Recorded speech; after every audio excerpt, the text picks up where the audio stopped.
purpose of today's training is to teach you how to fill your heart with your true heart's desires so that you may begin to start manifesting and experiencing the true desires of your heart. So today, get ready to expect accelerated manifestation in your life, to expand your joy, to expand your capacity to love and to be loved, and expand your capacity to believe and to have faith in the things that you've been asking God for.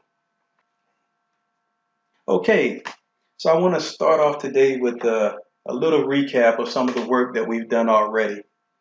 And we're going to do this by starting with the final two steps of the heart purification process, steps 4 and 5. Now, steps 4 and 5, you can find this on your handout, is what did you make it mean and identifying the truth. See, a lot of us have made it mean the pain that we felt, the fear, the hurt, the negative self-talk, and all the other things that have hindered us in our lives.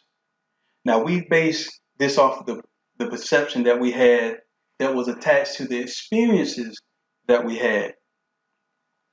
So this is what I want you to get. No, we can't change the facts or the acts that have happened in our lives. But we can definitely control what we make it mean going forward. What does that experience have to mean to you going forward? Now, this is something that you covered in step 4 and 5. Hopefully, for most of the things that you were able to work those things out. But what are we going to make these things meaning going forward in our lives? We have 100% control over what we make them mean.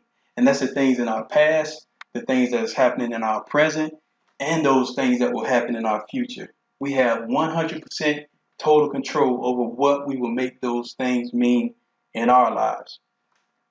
Now, when we take a closer look at it, some of the things that we have forgiven individuals for, we also have to look for the patterns that developed in our lives. In other words, when we examine it, how many different times did we experience similar situations only with different people? So we have to look at those patterns in our lives, and we also have to learn how to determine what we're going to make those patterns mean in our life going forward. See, it was a lot easier for some of us to see the individuals and what they did and what that meant. But in the grand total of things that have happened in our lives, we still need to take and say, through this particular door or these particular experiences and patterns of experiences, we have to make all of that mean something different in our lives going forward. Okay, so let's take a look at these facts. The fact is that you may have been divorced. That's fact. Now, versus the perception of what you can make this mean going forward is you are a better version of yourself today. Now, in no way am I saying that it was meant for you to be divorced and that's what God wanted for your life so you could become a better person.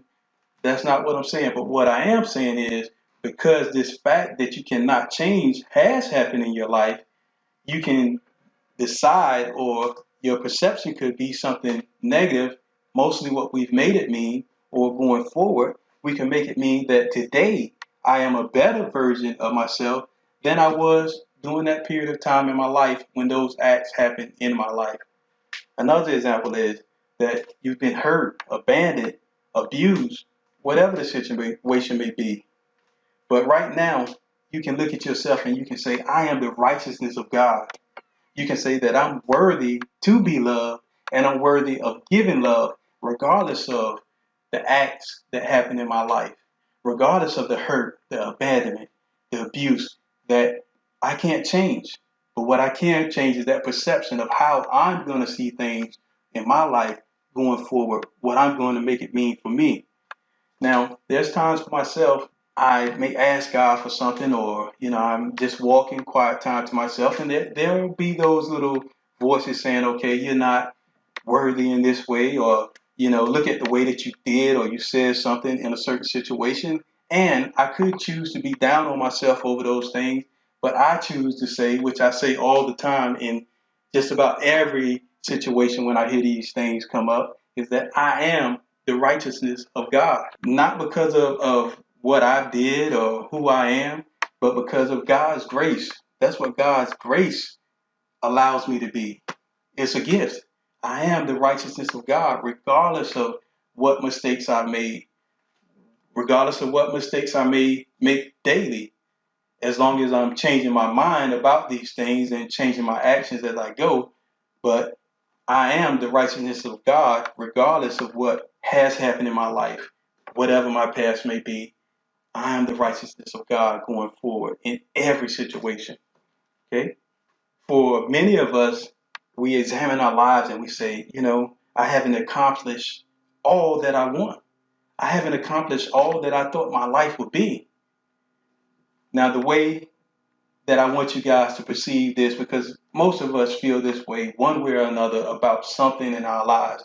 And it doesn't matter if we're a nurse or if we're a teacher or if we're a Fortune 500 executive, there will be times where our life would just feel unfulfilled in some area or another.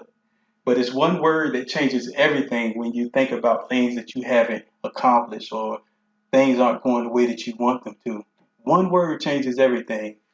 If you perceive your situation and you add this one word to it, yet, you haven't accomplished all that you hope to in your life yet. You haven't received a degree yet. You aren't married yet. You haven't accomplished or acquired the wealth that you wanted yet. All of these things, adding that one word to it changes everything. Use yet for those things, and that changes everything.